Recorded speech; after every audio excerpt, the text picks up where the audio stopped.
Andy Gibson, welcome to the show. Why Hi, don't you go ahead and introduce yourself? um, I'm Andy Gibson. You may or may not have seen my name on the advice and options just recently, and I have been playing Harn and HarnMaster since it first came out. I was actually, when it came out, I actually had a job in a game store um, as a Saturday job, and I started buying it from the very beginning. And I'm still a fan, which I think says everything you need to know about this world. Were you the game master when you found that, or was someone else running that for you? I think, always been the game master, apart from some occasions when I go to conventions, particularly Iviniacon, which I'll give um, a little shout out to in southern Sweden, when we have a number of GMs running Harn. Fantastic. And of course, rejoining us today, Mr. Walt McAtee. Welcome back. Hello, Carrie. How are you doing? Oh, we're jamming. Yeah. And You we go got an ahead. exciting topic. We've got Yes. divine mysteries, Divine mysteries. um, which is a wide-ranging set of mechanics and a ton of lore, several different documents that we're going to talk about today. Um, before we get into the mechanics of it and the specifics of it, why don't we just kind of set the stage Mm, for where things are at when the game picks up in the year, what, 721? Um, we have kind of these first gods, and then we have this lesser god that we're pantheon that we're dealing with, right. um, which is a not so eloquent way of introducing this topic. Well, no, what you've brought up is the you're speaking to I guess to the mythology of the West Venerian or Harnic pantheon and the creation myth therein. Their original first gods who created these lesser gods during their battle, their wars, and so that it's the lesser gods that have been part of the game and the world. And Certainly, we have echoes of ancient Greece here, right? So what makes this Harnic? We've kind of got these right, first gods, the hmm immutable ones, and the Natal War. So that kind of sets the stage for everything that um, that is in recorded history hmm and I guess the divine reality of this setting. Tell us a little bit about that Natal War because that influences a lot of things, including the Concordat, which is a really fundamental component to how everything functions in the game. Yeah, that's what I was going to bring up. That the bottom line of the struggles, the mythic struggles, were the rules that were established, that these lesser gods agreed to how to function with each other and also with mortals, and that's the sort of the defining element that should inform the world. I don't know, Andy, what how would you add in to anything to that, in terms of, I guess the only context I would put to that is um, when this idea of the Concordat started to come about, which was right early in the process of building Harn and HarnMaster. Um, you had RuneQuest around as a game at that time, quite new. And there, the idea was that you had a mythological struggle, and that ended with the beginning of time. And the world of Kethira is a much more kind of grounded. Um, it's not a world built on myth, much as I love the world of Glorantha. It's built on myth, whereas Kethira is more like intended to be a real planet a real pre-modern society and planet of people. And the tone, if you like, the toned down version of that is that the gods had this enormous struggle, and then they settled upon a concordat under which they would all exist. And that guides how gods deal with mortals now, today in 720. Yeah, and so we have a couple sources of information for how we should handle the Concordat. Um, certainly, the On Divinity text offers a lot of information. This is separate from the core rules. You can pick it up on Celestia Productions website. We have, I mean, the overriding principle here is that really the god should not make their presence known, right? There's a clear separation between a mortal realm and an immortal realm, which also kind of speaks to the nature of what it means to be a god, so to speak. But when you're introducing this to your players, you know, how is it that you tend to present it? And Walt, I'll throw that to you first. Yeah. Well, I think the reference to RuneQuest is a good one. But also just in general, you know, the most D&D universes, that the biggest distinction is that the gods of Kethira are more removed from directly manifesting. And I think it also points to the differences between magic. You know, I know we discussed the arcane mysteries in a previous video, and in the book, the three mysteries are, you know, arcane, astral, and divine. And that I think when sitting down to play, certainly HMK, understanding that the gods aren't as directly involved. And of course, in these other games and other systems, that's often quite literal, you know, striding the earth, the gods, you know. And then, of course, RuneQuest has its particular approach to the gods and that involvement, but that the removed nature of intervention is not only is also important to distinguish between how arcane magic works very manifest, right? So that the divine is not magic, which at least in the last edition of D&D I heavily played, which was third edition, and I think for most of D&D's publishing life, the divine is just one other way of manifesting magic. It's your cleric is casting spells just like, you know, a magic user is. So that's one of the major distinctions that the principal philosophy of magic, Pavarism, in as demonstrated in the organization called the Shek Pavar, casting magic is not what priests do.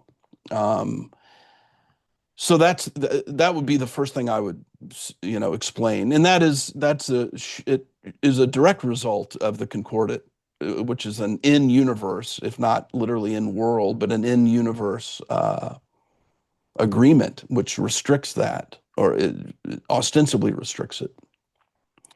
I think in terms of, well, I don't know, did you? I don't know if that answers your question about what I would, you know, explain. No, I think it does, because part of it's, you know, when you're playing an RPG, there's kind of a shared language, and that is oftentimes the D&D perspective.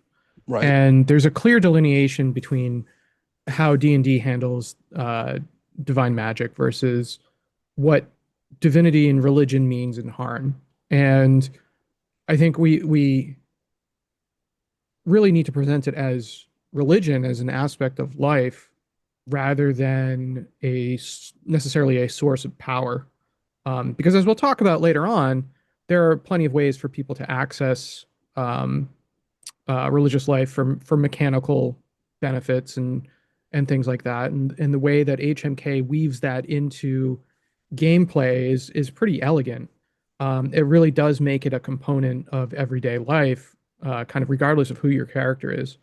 It's something that players are going to want to engage with as opposed to just being there all the time, right? Like it's not just a natural component of your character, although for some it may be. Um, and Andy, I'm gonna throw this over to you because I want to start to talk, and I don't want to get into kind of the pantheon specifically, but because I think that's a whole discussion unto itself. We have historically what we're going to call the Western Venerivian pantheon, I think is how we phrased it. Yep. But there's been a lot of work done on presenting aspects of each of these 10 gods and how that applies to kind of the West or the rest of Lithia and all the different civilizations. So we kind of have these aspects that are facets of each different god that manifest themselves differently across all these pantheons. And you, correct me if I'm wrong, but you had recently done some work on the advice and presentation for these different aspects. Do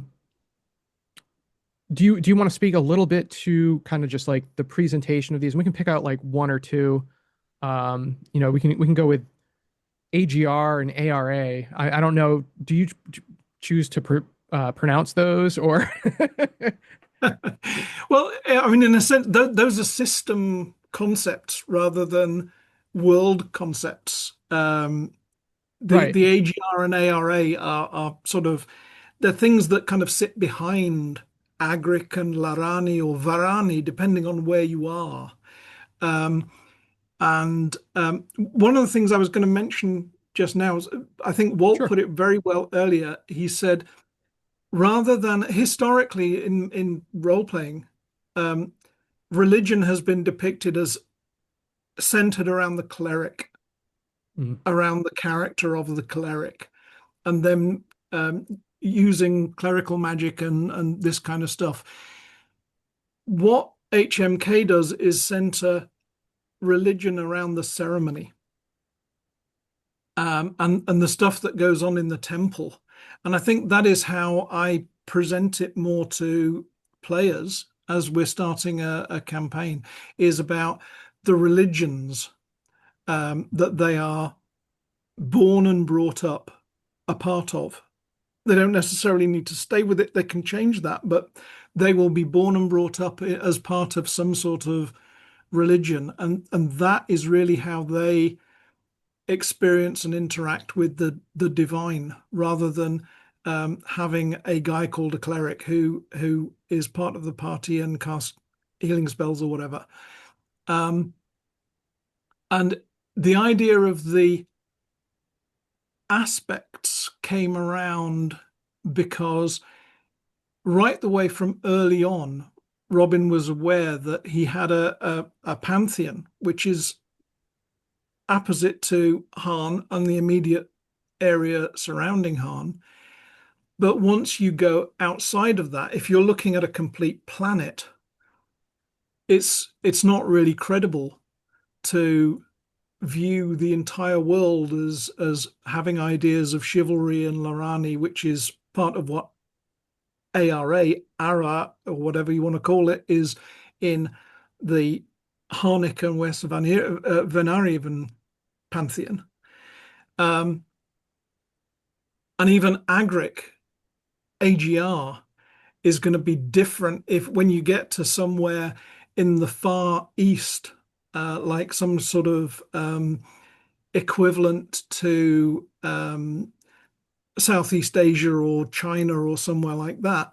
You're not going to have the same types of religions as you have in Harn and Northwest Venariva. So the idea of the aspects is, well, these are archetypes. These are the core of the divine, if you like, and they are worshipped in slightly different ways throughout the world of Kethira. But it's still the same kind of core. I'm going to inject morality into the discussion there.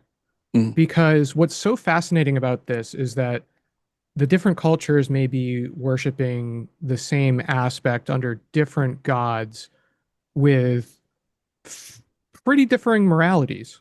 So an aspect of AGR, of Agric, might be proscribed in some Harnic civilizations, whereas elsewhere in Lithia, it may just be kind of a normal, um, maybe a god of combat or something like that, as opposed to a god of Well, it might be destruction or something.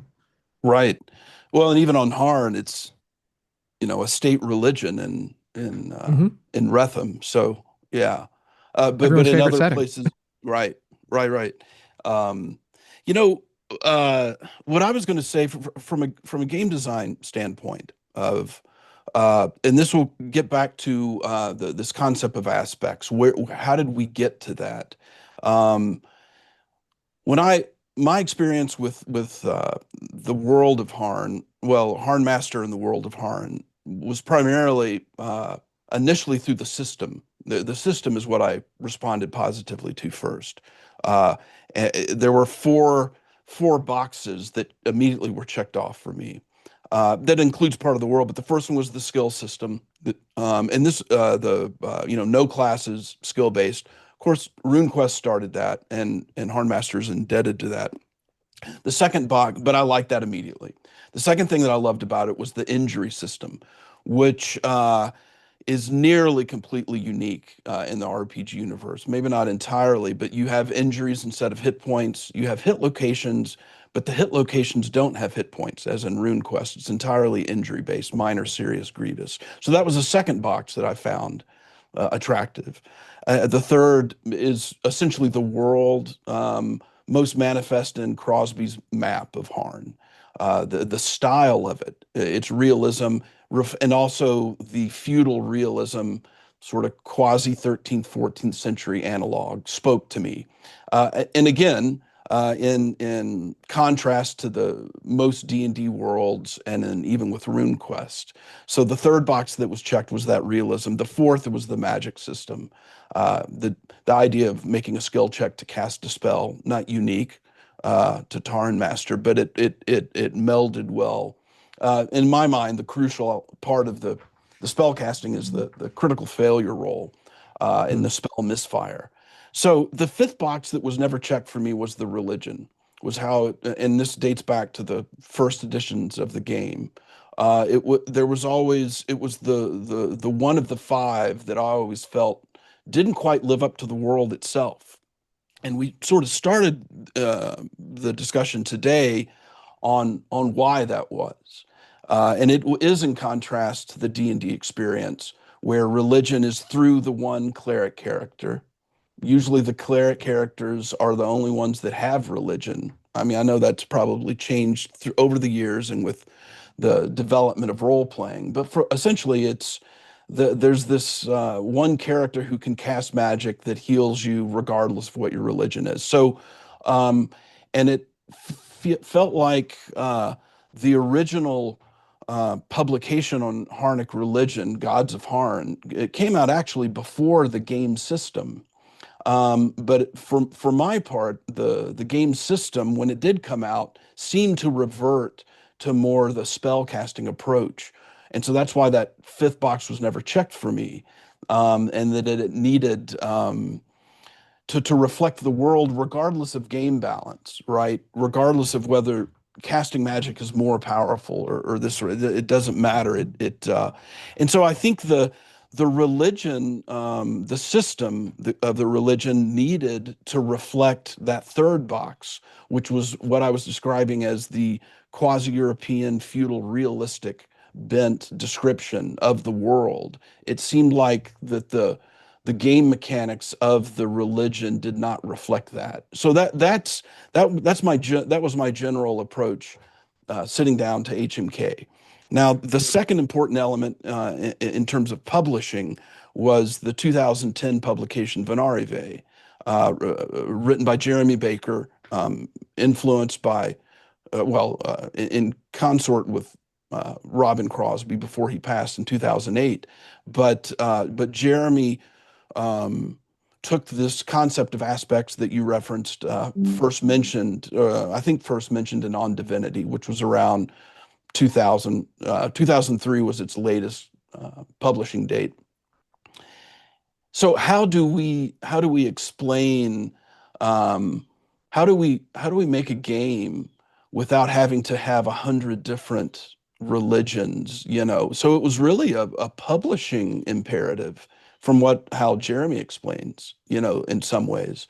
And so this idea of that you have different religions throughout the world that are perhaps unknowing to them are worshiping or having communication with the same aspect, and that's what you're referring to as the AGR, the aspect of Agric being manifested differently according to the culture of the world that you're in. So that I just wanted to share that brief design background. Well, That why don't we take that and transition into the design and the gameplay mechanics? okay.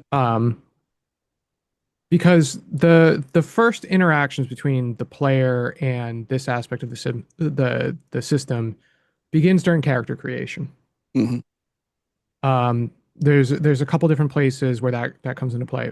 Chief among them, you have a chance to acquire grace during character creation, which is a key component to the way that folks are going to interact later on with the divine mysteries.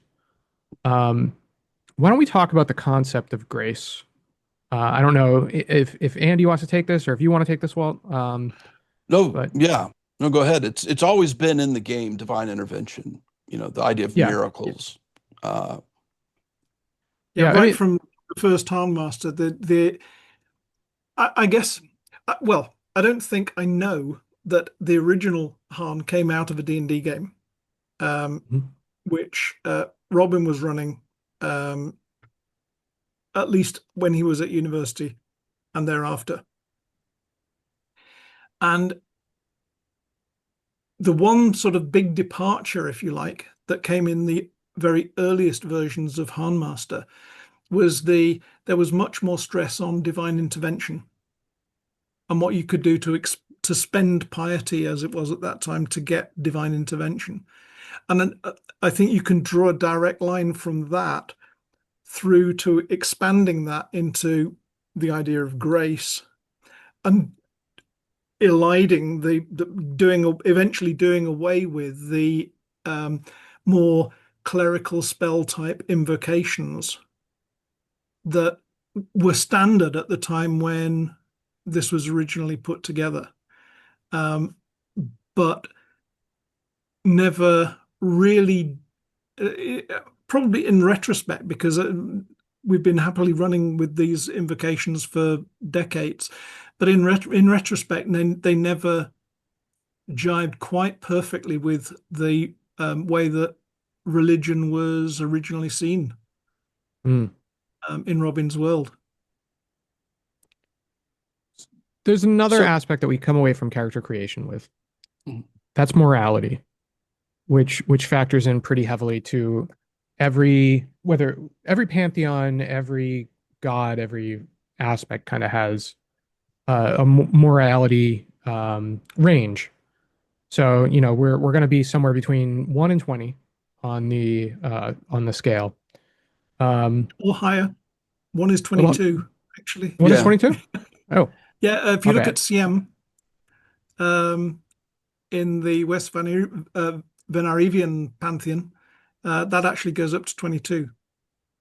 ooh. But it's Yeah. essentially you're rolling D6s for it, right? So it's roughly on the 3 to 18 scale. But yeah, It's because Sinai can go up higher than most people can. exactly. Yeah, they get a bonus. So what's the question about morality? Well, I'm just outlining mostly for folks Yeah, to understand where this comes from, because it factors into what we're about to talk about, which are going to be the ways that they actually interact with the system here. right. Whether right. that's through ceremony, festival, um, Yeah, divine intervention, and what's the last one I'm missing? We've got miracles. We've got yeah, wrong there's page. right. No, there's essentially two ways to interact with the divine mysteries. One, grace, which is anointed some at birth, at character creation, or through endeavors, ordeals, as they're called, quest pilgrimages, and and those enable you to, if you acquire those or start with those, you can request miracles, and the miracles manifest for the most part naturally. Some of them can be a bit strange. They're called uncanny. But this is another important distinction between magic and miracles. And this was established. Uh, the intent is that magic and miracles are different.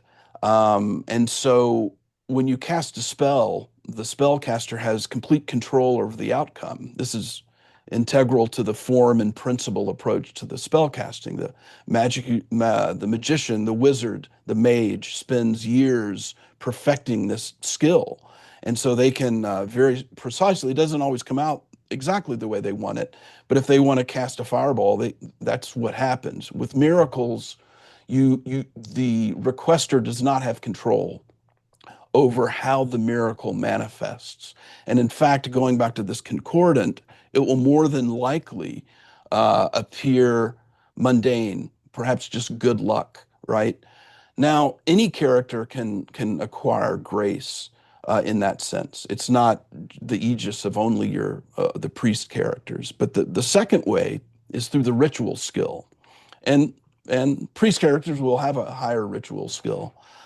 So if they're not casting spells, what are they doing? That's the question. And so going back to the D&D paradigm of where the religion in the game funnels through the actions of this one character class and the spells they cast. Going back to Gods of Harn, the 1985 publication that predated the system, Andy mentioned it, is that it highlights the ceremonies that everyone in the society are partaking in. And so I wanted the game mechanic to go through the ceremonies so that every character that has, and then every character starts with a basic ritual. On a 1 to 100 scale, they start with a 10 or whatever the number ends up being, but a very low level. Priest characters start off with a 70, a higher skill level. So what they're doing is, according to the particular religion, they are receiving inspiration through the ceremony, perhaps, so that if, in the gods the gods of war, Lorani, Agric, perhaps their melee is increased incrementally, or not incrementally, but in fairly humble amounts. In game parlance, in some ways, spellcasting is something that is off until it's on, right? You don't have a fireball. You make a skill check, there's a fireball. I decided or wanted the religion, the blessings to reverse, to function in the reverse. That they're essentially on. If you attend a ceremony, you get this bonus, and it's not indefinite. You go back to the ceremony, but in terms of gameplay, sitting at the table, it's like, oh, okay, so I've attended the ceremony of the god that I worship, so I get this +4 bonus, and it remains with you. It doesn't have a time duration on the short scale of a spell. It's on a monthly scale, which is effectively on all the time. So those are the two broad levels of how to interact with the divine mysteries, through grace and miracles, which anyone can have, and then through the ritual skill. And I'm gonna throw it to Andy here. Oh yeah, Yeah, yeah. if I can answer little bit what you were asking about morality and how that Mm-hmm. figures in. As I was looking at pantheons outside the West Van Ariven, the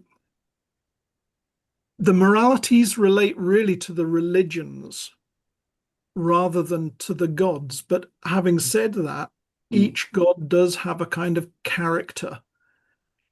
If we take the example of Nave,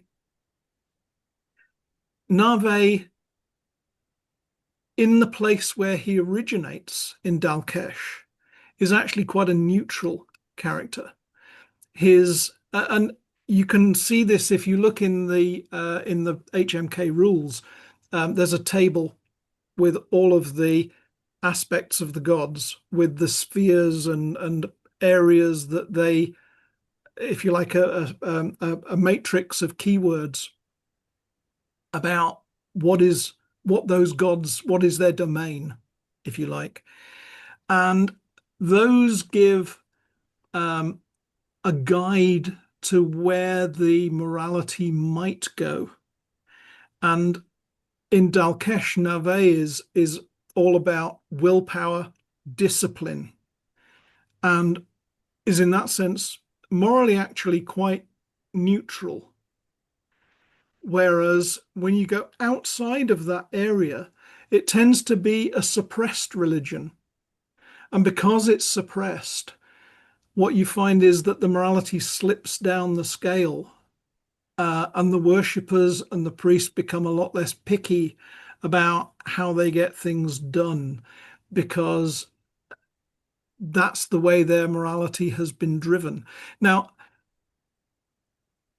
I don't think you're likely ever to find a Navean or a NAV-based religion which is reaching up into the higher levels of morality that you might find with Peony or Aeoni, say, or Lorani, because the Lorani is tied in directly more directly with honor. So you're not likely to see them quite that high. There is a definite character to each of the aspects. But nevertheless, the precise range of morality is about the religion, the local religion, not the aspect. Let's dig in on Nav for a second, because aspects also have these other facets. They have a role, they have an element, a domain, a world, a psyche, and a mode. And so if we were to go through those for Nav, the role would be last, the element would be death, the domain would be destiny, the world would be darkness, the psyche would be discipline, and the mode would be stealth. And these are all different aspects that can be played up in different religions, depending on where we're setting our game in Lithia. And different ones will be stressed differently by different religions. Yeah, exactly. Exactly. So we might have a god of destiny, and it could be higher on morality. Maybe it's more of a ritual of death. How do they treat that, rather than exemplifying death as a god of assassins, as we have with exactly. Nave. Yep. So there's a ton here for someone that wants to kind of flesh something out in an area that doesn't have official publications within Lithia. I think this framework is nearly universal. Even if you don't want to run in Harn, this is amazing inspiration for a game master, just to get the wheels turning. It's so well done, and you guys have presented it so well. And you said this goes back to Jeremy Baker's work in Venarive. So credit to Jeremy. For that. Yeah. Because it's very simple and it's elegant because of that. It works. So let's kind of advance things just a little bit here. We've kind of talked about the idea that miracles exist, and they're one of the prime ways that folks interact with this. We've also talked about the Concordat and how religion or gods may or may not directly impact the physical world. So in play, this is a tightrope, right? So we have two stages of miracles, which one of them is uncanny, and the other is kind of just your run-of-the-mill miracle, if you will. Right. Um, Right. so you provide some good examples in here, but what kind of challenge did this create as you were trying to express this? Because it seems like I mean, one, I think I, you stuck the landing, and I think you provided great examples for game masters, but it feels like something that people are going to have questions on, and we've already seen some on the forums and stuff like that. So, sure. do you want to Sure. speak to that a little bit? Yeah, I think the primary comparison is how would a spell work? And one of the examples is, there's a Fivria, Shekpavar magic users, can manipulate the earth. And so, if you're trapped in a cave, you could carve out, you know, uh, 5,000 square feet of earth and you've escaped. Now, that's obviously uncanny and it's magical and unbelievable. How would a miracle work? Well, the example is instead of casting a priestly spell that would do the same thing, um, you fortunately stumble across an ancient secret passage that that suddenly presents itself, and that's how you get out. So from gameplay, you just make the request, and so that's one way of figuring out, well, how would a miracle manifest? I think the guiding principle is extraordinary luck would be Hmm. um, one way of manifesting that miracle. If it were uncanny, there could be something related to your particular god, that points you in the direction where you stumble across the secret passage that gets you out. But miracles are not held in in great amounts. Any one character, whether it's a priest or not a priest, might only have one or two grace points, and one point of grace grants you one miracle. There is no dice roll. Previous editions of Divine Intervention, you would make a dice roll. I felt like that was once you've already earned the state of grace, you have it. And so it's just a matter of whether the request is appropriate or not. And this can, the descriptors you just provided a moment ago can be a guiding point of whether a miracle request is appropriate to the aspect, to the God that it's associated with. Um, Yeah, and that's the other thing is like yeah. everything is cyclical here. Hmm. So, that aspect turns up in the request. So Hmm. I might Hmm. be an adherent to Piety, but if I'm being attacked by a bunch of bandits, I might be praying to Lorani for something or another, you know. Right. And out of Yeah. nowhere, these knights turn up. And it's like, oh, they've been chasing these guys for days. Yeah, I What think I luck. think saving adherence is probably universal to the aspects. Perhaps how it would be done could manifest differently. Um, I think it's important to note, though, that you can have grace with an aspect which is not tied to the god right. Hmm. that you worship. Yeah. Uh, and it's tied to the aspect, not the god, or in system terms. Although, as far as the character is concerned, probably they think of it as coming from the god. Right. No, that's a great point. You can have the yeah, sort of the guilty, pious, knight of Lorani whose grace might be associated with uh, a more violent aspect. Yeah, that's true. Yeah. So you get that sort of tension. I just want to pause here for 1 second. Do we have any other things that we want to touch on before we really dive into ceremony? As we're talking about miracles, or as it relates to kind of, let's call them normal characters, not priestly characters, Hmm. or even just running the game to present those aspects. Is there anything anyone wants to throw into the conversation there? Well, I don't know when you want to sort of touch on the idea of a pantheistic as opposed to henotheistic Hey, this is as worship, good a time as any. because I guess it's by way of the ceremonies, really, in some to some extent. yeah, it certainly affects the ceremonies, but there's ever since Venarive,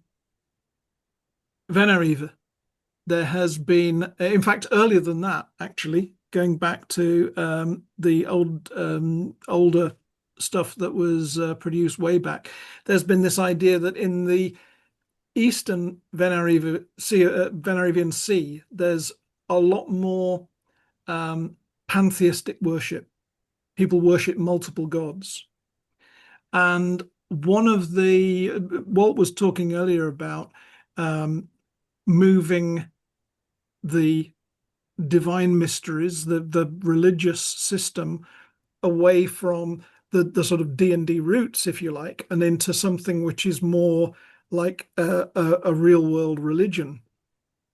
And when you've got a pantheistic or a polytheistic religion, very often what you find is that people are not worshipping just one god. They're worshipping a pantheon of gods. And the religion is not really a god. The religion is the pantheon. And everybody, including the priests of some of the gods of that pantheon, also worship the other gods of the pantheon as it's appropriate. And that's something which, when I first came across this new system of divine mysteries, it struck me as something that you could do with this system, which is not really feasible in the same kind of way with a cleric-centric religion system, such as we've had in the past, because now it's about the ceremonies and the religion rather than about the clerical magic, if you like. Yeah, let me jump in here, and this will lead us to the ceremony discussion. So the material describing the religion, dating back to that document, the Gods of Harn, has very detailed descriptions of the ceremonies of the various religions, and I'll take one of my favorite is Siam, who is the elven god, but is also worshipped by some humans as a general wilderness kind of deity. And in the original system, and this is the sort of the D&D type approach, there was you would have a particular invocation, as they were called, the cleric spell that was called woodcraft. And so it would happen in other games, your Siamese priest could cast this on themselves, anoint themselves with it, and it would give you a bonus to foraging or survival, whatever, an array of skills you could pick from several. And it would last, an hour. So it was very much like a spell. You get a bonus and it lasts. And you could cast this on someone else. You could invoke it for someone else. And that was the very specific invocation that opened up to me a different approach. Because the question to that is, or the question that arose that was not very satisfying to me, it was that fifth box that wasn't checked, was why ever go to a ceremony of CM? If the Siamese priest can invoke this sort of minor miracle and increase your tracking skill, why would you ever worship CM, and why would you ever go to a ceremony? So the shift is that I have essentially turned the woodcraft invocation into what is called in HMK the doctrinal subjects.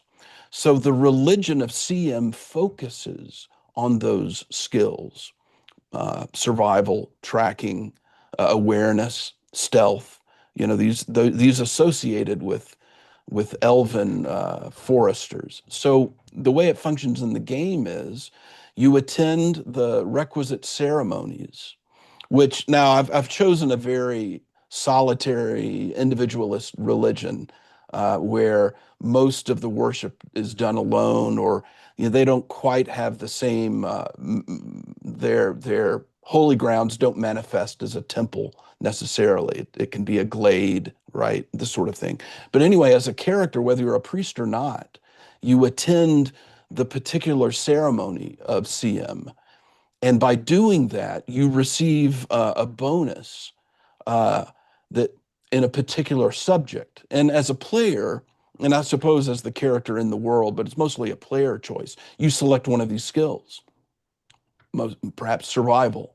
And then until the next ceremony, you receive that bonus. Now, the bonus is usually based upon the performance of the priest at that ceremony. This is more applicable to Peony and Lorani and Agric, where the ceremonies manifest more similarly to earth religions, right? It's at a place with a congregation, this sort of thing. So so the other game mechanic that had always existed was this idea of giving assistance to another character outside of religion. If you have tracking and someone has a certain level of tracking, instead of making 2 skill rolls, the second can give the first an assistance bonus, which is usually between 1 and 10. So that's what the blessing bonuses were scaled on, this idea of you're actually receiving assistance. Perhaps motivated or inspired by the actual ceremony, or perhaps in hidden ways, the deity Siem in your mind is modifying your survival. So it can still be seen as, a minor miracle, but it's manifested through the skill system. So all the religions have these doctrinal subjects that in other systems would be likely anointed through a spell-like endeavor, but in this instance requires you to attend the monthly ceremonies to acquire them. Yeah, and these have been collated in the HMK advice document, page 12. So this is free on the website, I believe, correct? Right. Oh yeah. Yeah. Yep. Yep. And there's a comprehensive breakdown of skills and the aspect that they relate to. So CM, I believe, relates to Zem, ZEM. Right. And that would be awareness, survival, stealth, herb lore, tracking, discourse, musician, scripts, singing, command, fate roll, and then a whole series of other secondary values there. So that's a fantastic document. Andy, you had a hand in pulling that together, right? Oh yeah. Yeah, that's right. Yeah, he put that together. Yep. I took the table that we were talking about just now of the different roles and spheres for the various gods. I tried to associate those with skills. No individual god is going to have all of those skills, but a god around that aspect could have any of them. So that you collate a list of doctrinal subjects from that list of skills. It's an aid for the GM, basically, when you're creating a new pantheon for your own world or somewhere else in Kethira. Yeah, and we didn't touch on this earlier when we were talking about it, but on the topic of pantheons, the HMK core book presents a wide variety of types of pantheons. Some of them are kind of almost shamanistic. They gear towards like land worship and things like that. So you're going to find something that'll fit what you're thinking of when you look at that table. And you can modify it from there or draw inspiration from it. It's really a very nicely presented system. As is, this document here. And there's more in related to the divine mysteries in that document. Anyone that's picked up HMK should pick up and download this document as well. It touches on a lot of different topics. Just doing a quick time check here. We've got about 30 minutes. And I think I want to dive into those ceremonies just a bit further, because we have a couple different types of ceremonies, right? We have stages that kind of feed into, if we do have a priest character or a cleric or something like that, these are ways of advancing our circles. We have blessings that we just touched on that we can bestow to other players. So it behooves us to, one, have a priest character who can continually buff people, or, encourage folks to visit a city and get out of the forest for a bit and attend festivals, attend ceremonies, and acquire those buffs, because we know how difficult succeeding can be on a D100 roll. Right. Yeah, and there's Um, also solitary prayer. If you're mhm. especially adept, if your ritual is a skill, just like any other, based upon the one to 100 scale. And so for many of the religions, it is attending the ceremony in the congregation, and a priest leads that ceremony and affects. So the bonus that you receive is mostly a reflection of your own ritual skill. But the attending priest does make a test based upon the style that that particular religion promotes. Whether it's a sermon, it could be ritual dance. It varies by the religions, and that can increase the bonus that you receive, and then as in the particular doctrinal skill that you've chosen. And you could role play that. You might have some game masters who say, okay, this ceremony on this day performed by this priest is really restricted to, maybe it's a warrior god. It's restricted to melee. So they might impart that restriction on the players and their characters based upon what they want the particular ceremony to emphasize. But the default is that the player controls the character's choice of doctrinal subject, which are limited according to the religion. I think it's, we're not getting too into the pantheons today, but for the Western Venarian, Yeah, however, whatever Venarian, demonym, right, Venarian. right, yeah, We have the 10 gods with the 10 religions with their like chief festival, with some of their core ceremonies and some of their rituals, which we're going to touch on. Those are all in the book. So right, if people are looking for something to just pick up and go, they have it. They don't have right. to reinvent the wheel. And one of the things that's so cool about this is just how varied it is. That the flavor of each religion really does come through. Whether it's a Paeonian harvest festival versus like you know a ritual duel to the death for the Agricans. Right, right. It runs the gamut. We're not even going to get into the Halians, but Oh yeah. The other thing I'll interject there is in the advice and options, one of the things I noticed was when you've got these circles of command that you can go up using they have a prerequisite ritual skill, but then you go up through the circles of command to get taught more involved. I guess a deeper involvement in Yeah, the the ritual. circles represent performance ability, the performance of the ceremonies, right? But the circle one, the first circle, didn't really give you anything that I could see, because for instance, the maximum piety is based on your circle or one if you've got circle 0. So going from circle 0 to circle 1, you didn't get anything. Actually, we haven't touched on one of the things which I sorry. put in to try and extend that a little bit. Most of the gods have demi-deities, companions, servants. So Peony, for example, has Tirala, the handmaiden of renewal, has Mermal the ox, and these are form kind of subcults within that church.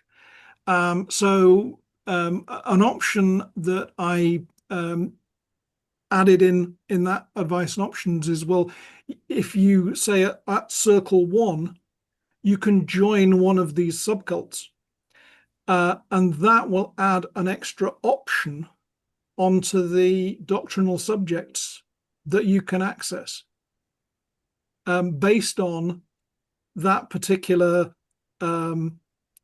servant of the deity. So Tirala, for example, might add, normally herblore and physician are restricted to Paeonian priests, priestesses, but Tirala might allow you to access that at a lower level, because Tirala is the goddess of, or the servant of healing, the handmaiden of renewal, the healer, the physician. And that could make a really nice subcult for physicians specifically, but also with the likes of Agric and Lorani, different subcults might be followed by different fighting orders or different cleric orders, and give a little bit of a different slant on the type of thing which the fighting orders get involved with. Yeah, absolutely. You know, there's many levels of depth to this, and some of those. I love the fact that you look at certain gods, and suddenly those servants are now demons, right? Like it can run such a wide gamut. But one thing that you mentioned there, Andy, that we kind of skipped over is the concept of piety as a value on your character, both to spend and to kind of assess like as a level, right? Like we keep track of our accrued piety and what we still have, what we've spent. Has anything changed with the application of piety in HMK versus prior editions that folks should, pay a little attention to? Walt? Oh, yeah, definitely both qualitatively and quantitatively. Quantitatively, it's on the index scale, kind of 1 to 10 roughly, instead of 1 to 100. So you're keeping track of smaller amounts that mean more in some ways.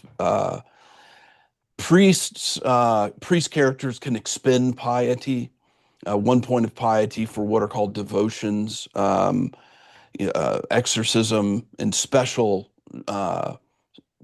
abilities that are taught at a certain circle.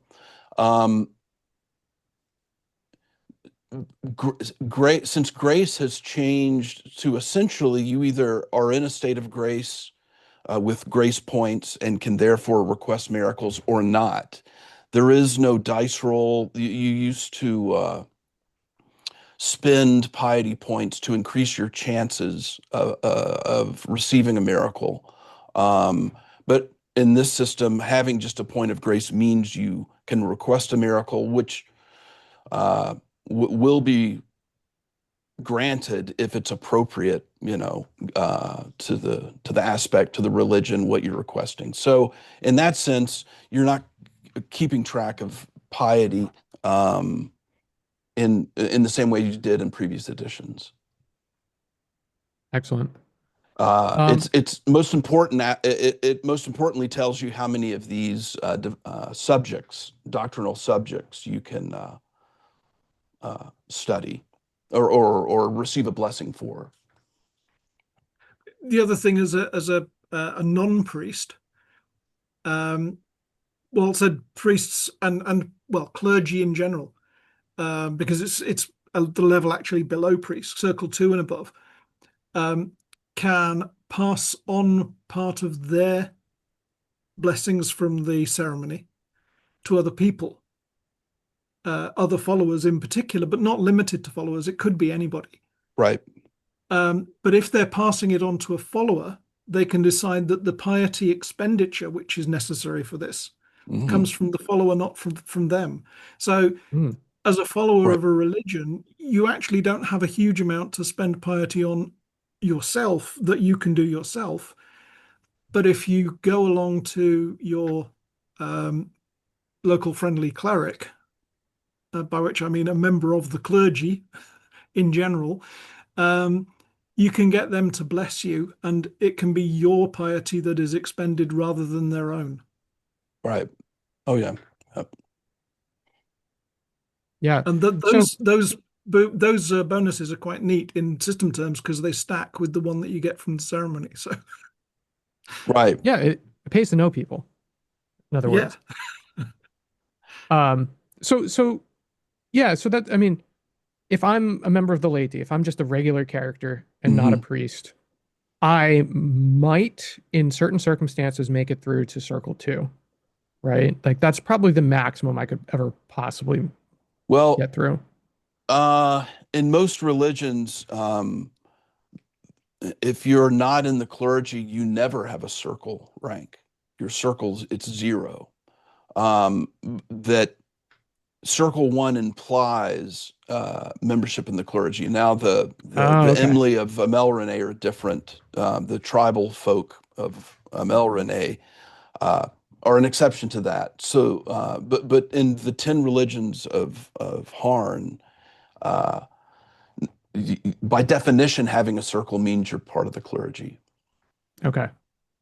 Got it. Yeah.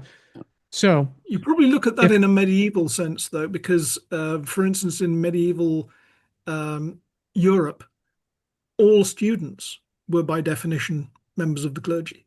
If you were at a university, you were a member of the Mm, clergy.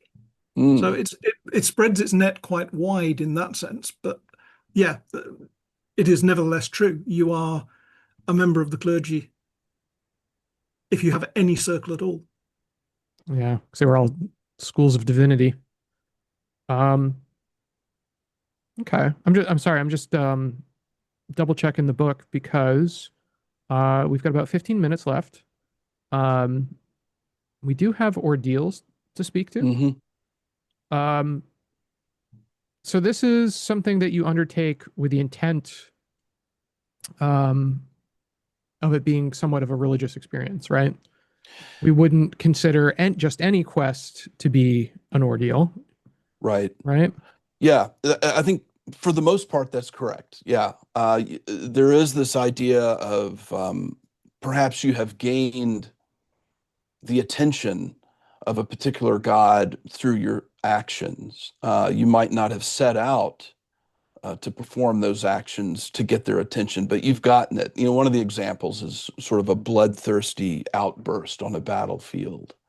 Um, you could attract the attention, at least in the Harnic pantheon of Agric, or the aspect of Agric, and therefore he might award you with the state of grace. But generally, you're right. It's ordeals are broadly speaking narrative based, right? And so pilgrimages, quests, sacrifices. Uh, these are ways to acquire a state of grace and receive grace points. Um, Yeah, I and mean, it's certainly a way of rewarding that thief character when they go ahead and stealthily assassinate someone, and now suddenly they've got grace with Nave. with Nave, right, that would be an example, right? Oops. Yeah. Uh, and so it's,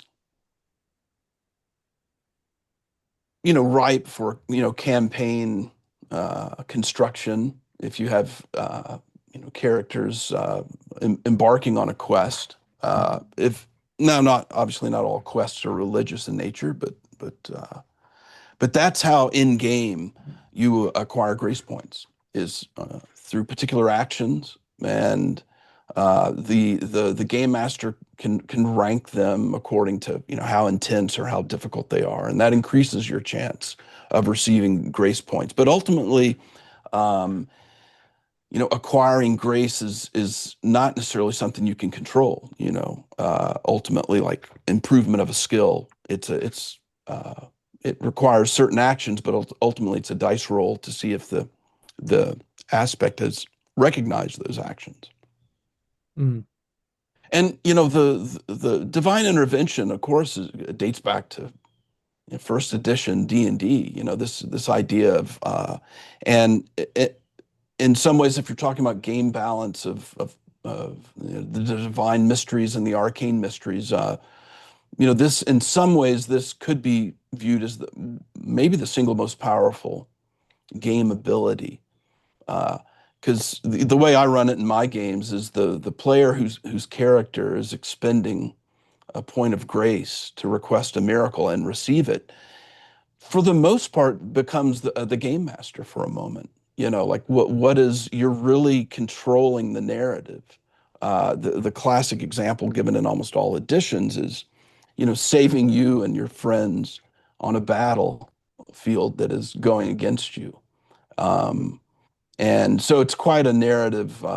And the one example, one of the examples in the book was straight from one of my campaigns, and it's about the character who's hiking on the fur trail in northern Harn, and the group was trying to get to a port city by a certain time, and so his character had grace, and so he hoped that they would arrive, and not only arrive, but they were seeking passage to an outer island, and as it turns out in the example in the book, so I granted that. There was no roll. He had a point of grace. It was quite reasonable given the circumstances and the character. So when he arrived in the port city, lo and behold, there's a ship being piloted by someone who owes you a favor.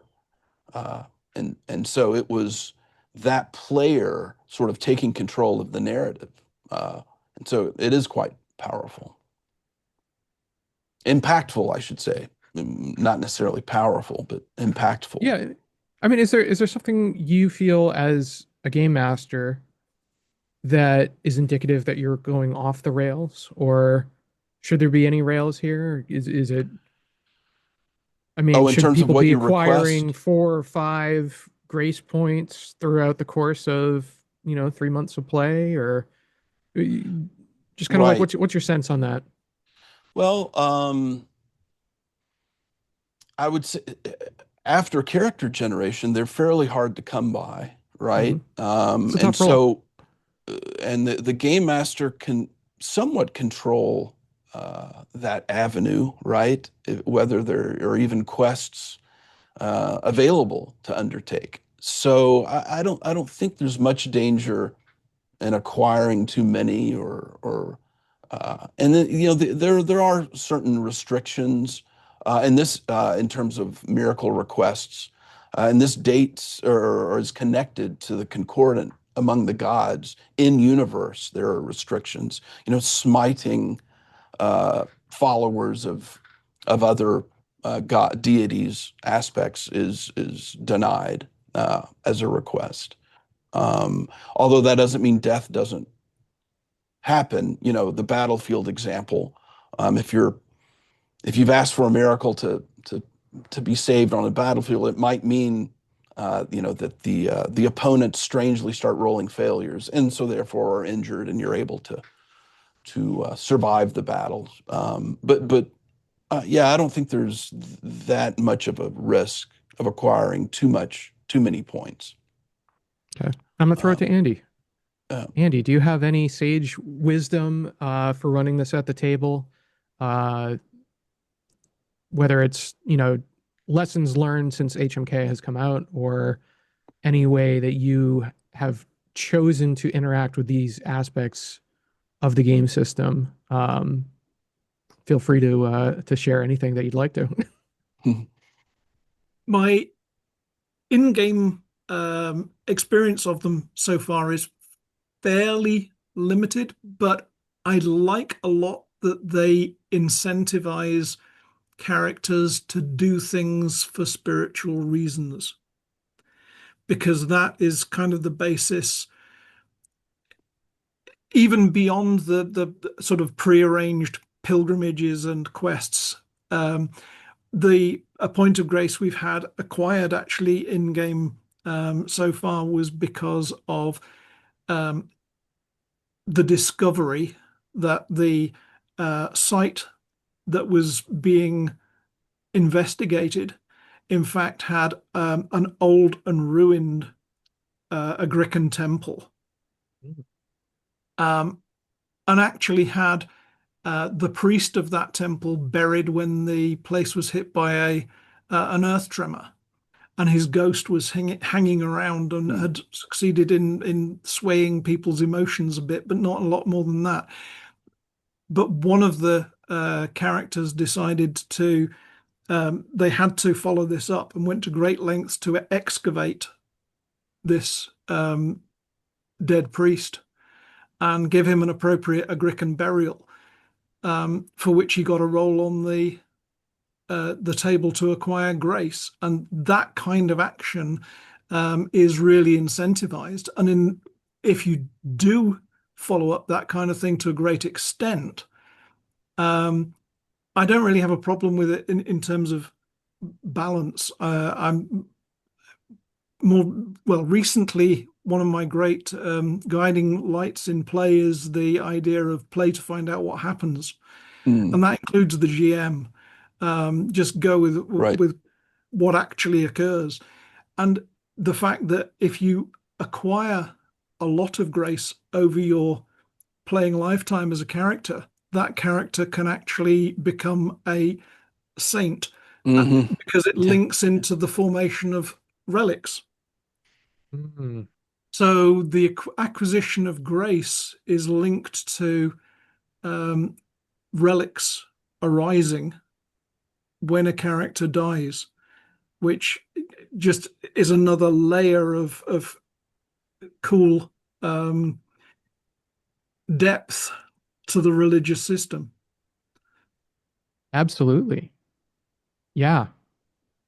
Now there's so many different ways you can take this, and certainly, um, you know, religious relics, finding them, visiting them. Um, there's a lot you can do with that. You know, whether it's a festival, whether it's being sent on a quest, or accepting an ordeal to try and find that. Yeah, play to find out is a, a great way of handling that. I think my group has been on that track ever since we played some Dungeon Crawl classics, and it's just, you know what? It doesn't matter what I want. We're going to see what the dice have in store for Yeah, us, yeah, and it's exciting. It keeps you on your toes for sure. yeah. I think Um, there's quite a lot of that in HMK. In actual fact, morale speaks to that as well. For example, mhm, mhm. Well, we've got about 5 minutes. Does anyone have any parting thoughts that they'd like to toss out there? Walt, you look like you had something you were about to jump in with. Well, yeah, I think well, speaking of the how relics are created was something I inserted to to link into grace and miracles. The other the other in-world aspect that takes on that I wanted to fine-tune the meaning of was there are certain religions on Harn in certain kingdoms that are prescribed. In Mm. Kaldor, they prescribe the Nave Morgoth and Agric. Um, and there's also this term that exists in a lot of games, or this idea of black magic. And I always wanted to try to place that, evocative phrase better better reflect it in the mechanics. And so getting back to this idea of spellcasting, the summoning of these otherworldly beasts, Agric summoning Vahir, um, that is explained by the fact in HMK that is actually an arcane spell. It's not a divine mystery.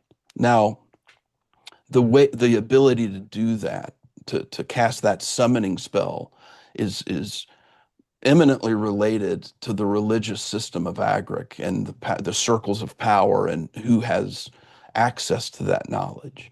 And so the characters in the world might not distinguish between what's going on, but that might be one reason why Agric is prescribed or described as black magic, demonry. This idea, so that this is more of just a linguistic sort of narrative desire of hooking that word more, grounding the implications of that term, which certainly exists in the world, right? You know, the people Mhm. worried about black magic, but hooking it into this new mechanic. So you can have, and that really explains. We haven't even touched on Morgoth and the summoning of the shadow. Uh, and, you know, so that's an arcane mystery, and it ties in perfectly with the mythology of Morgoth himself, flouting the Concordat. Well, one of the central ways is teaching the priesthood the arcane ability to summon that shadow, which is an astral phenomenon. It's an ethereal phenomenon, the shadow. So I just feel like, well, I guess I led with what I was saying, that the idea of black magic takes on a very literal new meaning in HMK in terms of how the divine mysteries and the arcane mysteries are structured as a game mechanic. Um, and Nave, of course, can summon these invisible, basically spirits of assassination, right? That they can unleash on people. So that's not some sort of summarizing point. It's a quite a specific detail, but that's exactly what I was thinking about. Uh, um, as one additional wrinkle to this slight shift in perspective, maybe not slight, but significant shift in perspective on what the divine mysteries are, in relation to magic, the Mhm. arcane mysteries. Yeah, and sorry, I neglected to mention the ritual summoning section that's at the back of this chapter. But folks should not miss that because it covers everything that we're talking about here. Um, so to wrap things up, I just wanted to find out what the calendar for production is looking like for Celestia um, as we head into the end of the year here. Mhm. Um, I think we have DM screen and associated Yeah, products coming up. the Game Masters kit. I am working on that for the next couple of months, and uh, end of the year is the goal, and so I'll reassess that each month, but it's going well, uh, and the What we're just out of curiosity, what's coming mhm. in with that? So we've got the screen itself Yeah, the screen for the itself, kit. three panel, 3 millimeter thick, sort of state of the art Game Master screen. There's a nice review, a preview of it on the website, and you can see both sides of the screen, the panels, and then. But I've always wanted to include, when I was writing HMK, the quite detailed combat sequences, the healing sequence. So these are going to be high quality 4-page folds on their own, so that you can have them readily behind the access them behind the screen, independent from flipping through the book, so that the melee sequences and the missile rules, and even and of course the 12 suits of armor will be on a handout that the game master can refer to. But then there's also a right now 48-page, perhaps growing, campaign book um, that is a full adventure set within the kingdom of Amel Renee, and it's nominally tied into the free On the Silver Way intro adventure, which actually takes place on Harn, but it doesn't have to be tied in. You could run a larger campaign tying the two in. Um, yeah, so it's a full kit. The um, Well, I for one and am then looking forward to it. oh, good, yeah, I know it's long overdue. Of course, it'll have the usual array of local maps, interior maps. So it's something that I've looked forward to doing and completing. The next Kingdom module is Jeremy Baker is finishing up the Kingdom of Polythene, which is just south of Melrene. And then the other thing is we're continuing to develop the divine mysteries, and I know Andy is working on a couple of concepts, additional concepts on the ceremony and blessings and perhaps ways to expand what exactly priests can do in the world. So yeah, I'm not sure where that'll appear, but it certainly will be on the heels of what's laid out in the advice and options download. Excellent. And Andy, is there anything that you are able to speak to at the moment on that, or is it too early?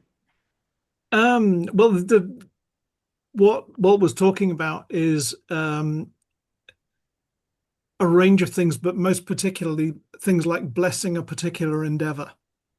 So there's a range of things like maybe at a marriage or at the beginning of a journey or something like that, where a priest is blessing people setting out to do something, rather than the more specific applying it to an individual person. And there's also a range of stuff that is going on in the background around the economy, how economies work, and the weather system, which you'll start seeing little bits and pieces of that come out in the GM's kit, for example. Right. But where I probably don't think there's going to be a big publication for these things, because it would be way too big and way too specific. But you will start seeing some glimpses, let's say, of what is going on in the background in the publications as they come out. Awesome. Do you have any? Oh, I just want to make sure, Andy, if there's anything that you want to promote, if you have any other endeavors, you get a chance to throw that out there. So, do you do any writing outside of Harn? I think we'll let it rest there. There'll be lots of good stuff coming through, but it'll be in various places in various ways. Perfect. Walt, anything else you want to toss out promotional wise? Well, I'll just flesh out what he was referring to in the Game Master's kit. I've always wanted sort of a one-page manor generation. There's the work on manors and what they consist of has existed in previous publications, but I've been particularly interested in being able to readily generate the households, the specific occupations, which has been touched on before. But this is something Andy has worked on. So in the Game Master's kit is sort of a one-page sequence. Of course, the Harn publications, these the KP's AK squares in the PDFs have the number of households. So you go to a manor, it has 40 households. Most of those are going to be peasants, but this is a very convenient, quick way as a game master in preparing your campaign. Exactly what are the occupations, who are the members. It does so it's a little bit less on the economics of the manor, which are important. But in my mind, as a game master, I want to know who's there, and so the underlying economics of it all, Andy has contributed a great deal to. And so this is what he was referring to in the Game Master's kit, basically a manor household generation sequence. That sounds exciting. It springs out of the economics because not just a manor, but an estate. An estate, right? Estate that a landlord holds. The wealth that comes out of that estate is down to the peasants, not necessarily the serfs, but anybody who works that land. There are households who work that land: free farmers, crop sharers, slaves. Doesn't matter who they are, if they are working that land, they are where the value of that estate comes out of, up to a limit of how much land you've got available. and that's what feeds into this sort of I think of it as a quick and dirty way of figuring out how much effective wealth as the landlord got to build up a household of their own. No, that's exciting. I know estates and manors have traditionally, not just in Harn, but in, Pendragon and other game systems, been very difficult to come up with a balance for, without blowing out the economy or just having it come out of the ether.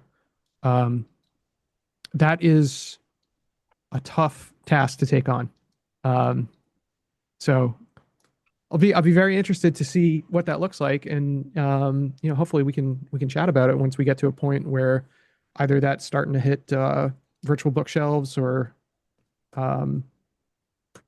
just let me know and we'll make it happen. Well, you'll get a glimpse at it in the Game Master's kit. It'll be part of the campaign book. Oh, okay. Yeah. Perfect. Gentlemen, this has been a blast. I'm gonna have to wrap things up here. So I'm going to kill the recording, but thank you both for joining me today. Appreciate it. Thank you. We'll talk again soon.